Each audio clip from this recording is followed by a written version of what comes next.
নমস্কাৰ, মই এজে সকলোকে এজে টিউটৰিয়েল ইউটিউব চেনেলটোলৈ পুনৰবাৰ স্বাগতম জনাইছোঁ। আজিৰ সেই ভিডিঅ'ৰ থ্ৰুৱেদি আমি দুটা ইম্পৰ্টেণ্ট বিষয়ৰ ওপৰত আলোচনা কৰিম। প্ৰথম বিষয়টো হ'ব যে ফিজিকেল ডকুমেণ্ট ভেৰিফিকেশ্যনত কিমানজন কেণ্ডিডেটে এবচেণ্ট হৈছে আৰু সেই এবচেণ্ট হোৱা কেণ্ডিডেটৰ লগত আমাৰ বঞ্চিত পাৰ্টিসকলৰ কি ইণ্টাৰকানেক্ট বা ৰিলেশ্যনটো কেনেধৰণৰ হ'ব, আমাৰ পজিটিভ হ'ব নে নেগেটিভ হ'ব, তাৰ ওপৰত আলোচনা কৰিম। আৰু আনটো বিষয় হ'ব যে ফাৰ্ষ্ট এণ্ড ছেকেণ্ড ভেৰিফিকেশ্যনৰ লিষ্টত মোৰ ৰোল নাম্বাৰটো স্কিপ হৈছে, চ' থাৰ্ড ফেজৰ যিটো ফিজিকেল ডকুমেণ্ট ভেৰিফিকেশ্যনৰ লিষ্ট আউট হ'ব, এই লিষ্টত মোৰ নামটো অন্তৰ্ভুক্ত হ'বনে নাই, এই গোটেইখিনি বিষয়বস্তু আলোচনা কৰিম, যিটো বিষয় বহুতজনে মোক বেছিকৈ সুধি থাকে। এনিৱে, তাৰ আগতে আমাৰ বঞ্চিত পাৰ্টিসকলৰ কাৰণে এই ন'টিছখন মই দেখুৱাই দিছোঁ, যিসকলে লাষ্ট 28 জানুৱাৰীৰ পৰা 31 জানুৱাৰীৰ ভিতৰত ভেৰিফিকেশ্যন থকাৰ পাছতো আপোনালোকে ভেৰিফিকেশ্যনত যাব নোৱাৰিলে, আপোনালোকক আৰু এটা চান্স দিছে, পুনৰবাৰ এটা চান্স দিয়া হৈছে যে 3 ফেব্ৰুৱাৰী তাৰিখে আপোনালোকে গৈ ভেৰিফিকেশ্যন কৰি আহিব পাৰিব। ইয়াতে সময় আগবেলাৰ কেতিয়াৰ পৰা ষ্টাৰ্ট হ'ব বা পিছবেলা কিমান টাইমৰ পৰা ষ্টাৰ্ট হ'ব, এই গোটেইখিনি ইয়াতে দিয়া হৈছে। অ'কে, এতিয়া আহিছোঁ আজিৰ ইম্পৰ্টেণ্ট টপিকৰ প্ৰথমটো বিষয়লৈ। প্ৰথমটো বিষয় আছিলে যে এবচেণ্ট, অনুপস্থিত। যে আমি দেখিলোঁ যিটো 4,500 পদৰ ফাৰ্ষ্ট পেজৰ ফিজিকেল ডকুমেণ্ট ভেৰিফিকেশ্যনৰ লিষ্ট, তাতে 2,639জন কেণ্ডিডেটক ভেৰিফিকেশ্যনৰ কাৰণে লিষ্ট আউট কৰা হৈছিলে। আৰু সেই লিষ্টত থকা বহুত কেণ্ডিডেটৰ নাম বা বহুত কেণ্ডিডেটে ফিজিকেল ভেৰিফিকেশ্যনলৈ যাব নোৱাৰিলে। হয়তো কিছুমানে মেডিকেল ৰিজন, কিছুমান ইমাৰ্জেঞ্চি কেছেছ আৰু কিছুমান প্ৰেগনেঞ্চি, এনেধৰণৰ বিভিন্ন কাৰণত হয়তো সেই পাৰ্টিকুলাৰ দিনটোত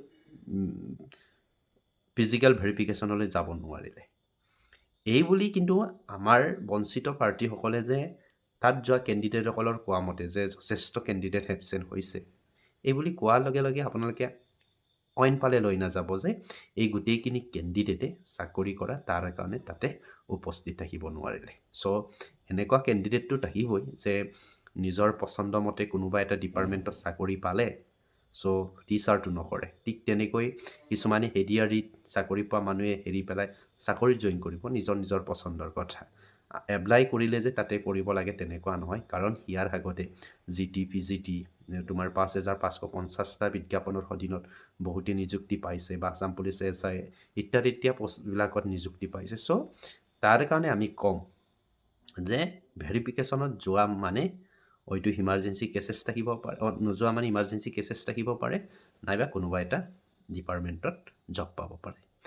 ইয়াৰ এটা ইণ্টাৰকানেক্টটো কি হ'ব, যে এবচেণ্ট থাকিলে আমি জানো যে আমাৰ কাৰণে প্ৰফিট,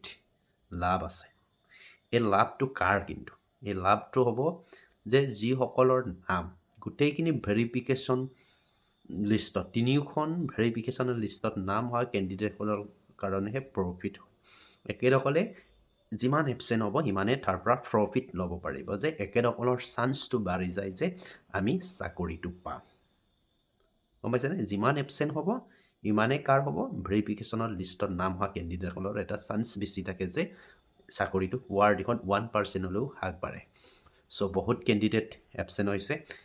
চ' 100%ৰ ভিতৰত যদি আমি 10% ধৰোঁ, 100জনত তোমাৰ 10জনকৈ এবচেণ্ট হ'লে তেতিয়াহ'লে 200জনত 20জন,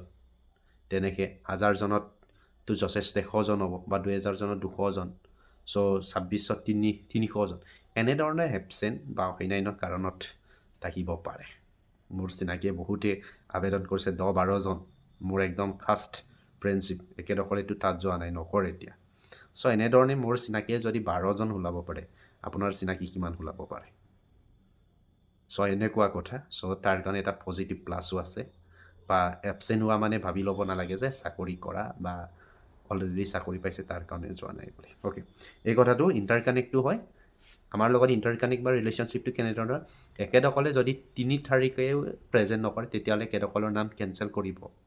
আপোনালোকে 3 তাৰিখে গম পাব যে কিমান কেণ্ডিডেটক ৰিভেৰিফিকেশ্যনলৈ যাব আৰু এনেকুৱা এইদিনা অনলি 27th জন কেণ্ডিডেটক ছেকেণ্ড ভেৰিফিকেশ্যনৰ লিষ্টত অন্তৰ্ভুক্ত হৈ আছে একেদকলৰ কাৰণে এইখিনি দিয়া হৈছে কমকৈ অ'কে এতিয়া আহিছোঁ আনটো বিষয় যিটো বিষয় আছিলে ৰোল নাম্বাৰ স্কিপ এতিয়া সেই বিষয়টোক মই স্পষ্টভাৱে ক'ম কাৰণ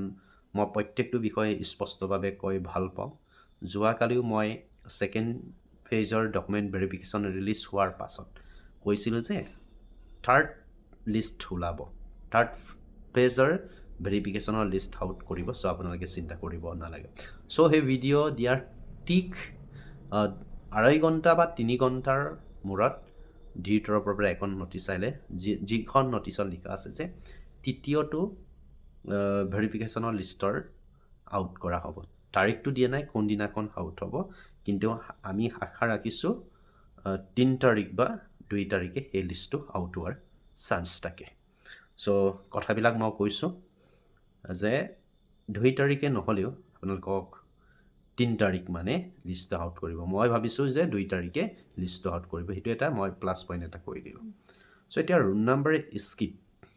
নাম্বাৰ স্কিপটো এনেকুৱা হয় যে একেদকলে নজনাৰ কাৰণে ৰোল নাম্বাৰটো স্কিপ কৰি দিয়া নাই অৰ্থ কথা ক'ব গ'লে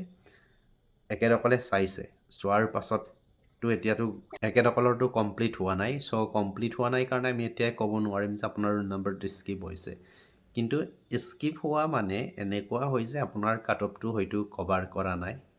কাট অফটো যদি কভাৰ কৰা নাই আপোনাৰ ৰোল নাম্বাৰটো পাৰ হৈছে তেতিয়াহ'লে থাৰ্ড লিষ্টত আপোনাৰ নাম আহে নাহে এইটো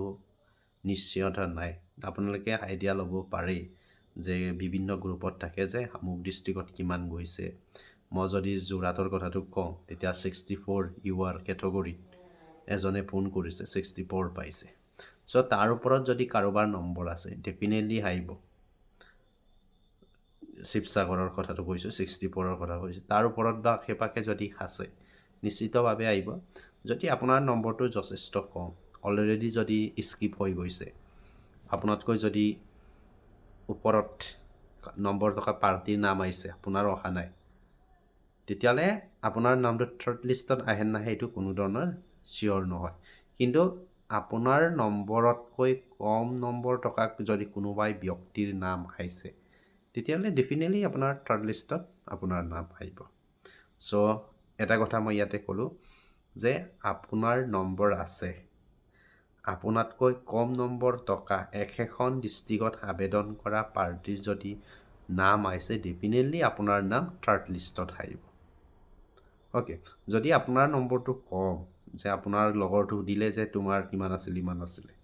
চ' একেটাৰ নম্বৰৰ তুলনাত যদি আপোনাৰ বহুতখিনি কম আছে তেতিয়াহ'লে অলপ অহাৰ চান্সটো কম থাকে চ' একেবাৰে নাহিব বুলিও নকওঁ কিন্তু ৰোল নাম্বাৰ স্কিপটো হৈছে যে আপোনাৰ কাট অফ কভাৰ কৰা নাই তাৰ কাৰণে হয়তো অলৰেডি স্কিপ হৈ গৈছে বা আপোনাৰ নেক্সট থাৰ্ড লিষ্টত আহিব পাৰে এতিয়া মই বিষয়টো সম্পূৰ্ণৰূপে ক'বলৈ অলপ বেয়া যে ৰোল নম্বৰ স্কিপ্টৰ কথাটো কাৰণ আৰু এখন লিষ্ট যিহেতু দিবলগীয়া আছে চ' তাতে আপোনাৰ নাম আহিব নাহিব এইটো স্পষ্টভাৱে কৈ দিয়াটোত অলপ পাজলি হয় কিন্তু মই ইয়াতে এটা কথা কওঁ যে এইটো বিষয়ৰ ওপৰত বহুত বেছি যিহেতু উঠি থাকে ৰোল নম্বৰ স্কিপটো এনেধৰণৰ হয় যে মোৰ নম্বৰ আপোনাতকৈ বেছি আহিছে মোৰ অহা নাই কিন্তু আপোনাৰ নম্বৰ মোতকৈ কম আছে কিন্তু আপোনাৰ আহিছে ছেম ডিষ্ট্ৰিক্টত দিছোঁ ছাপ'জ ডিব্ৰুগড় তিনিচুকীয়া চৰাইদেউত দিলোঁ কম নম্বৰ থকা ব্যক্তিজনৰ নাম আহিছে কিন্তু মোৰ অহা নাই ডেটছ স্কিপ এইটো স্কিপ হৈছে তাৰমানে আপোনাৰ নেক্সট লিষ্টত নাম আহিব আপোনালোকৰ ফাৰ্ষ্ট ফেজত নাম নথকা ছেকেণ্ড লিষ্টতো বহুতৰ আহিলে স্কিপ হয় বুলি ভাবি থকাখিনি নম্বৰ মোতকৈ কম থাকিও আহিছে মোৰ বেছি আছে কিন্তু অহা নাই চ' এইটোক স্কিপ বুলি কওঁ কিন্তু আপোনাৰ যদি নম্বৰটো কম আছে যথেষ্ট পৰিমাণে কম আছে আপোনালোকেতো গ্ৰুপবিলাকত সুধিয়ে আছে গমেই পায় চ' তাতকৈ হ'লে অলপ চান্সটো কম চ' থাৰ্ড লিষ্টখনত আমি আশা ৰাখিছোঁ 2025মান কেণ্ডিডেটৰ নাম অন্তৰ্ভুক্ত হ'ব চ' এই 25ৰ ভিতৰত যদি আপুনি লাকি হয় ডেফিনেটলি আপোনাৰ নাম আহিব চ' মই কথাখিনি ইনচে দিলোঁ ইয়াতে মই গোটেইখিনি বিষয়বস্তুটো এতিয়া সম্পূৰ্ণৰূপে ক'ব নোৱাৰিম কাট অফ বা স্কিপ এই বিষয়খিনি, কিন্তু মই এটা আপোনালোকক আইডিয়া এটা দিলোঁ যে এই ধৰণে আপোনালোকৰ হ'ব পাৰে। এনিৱে, থেংক ইউ ছ' মাছ ৱাচিং ফৰ দিছ ভিডিঅ'।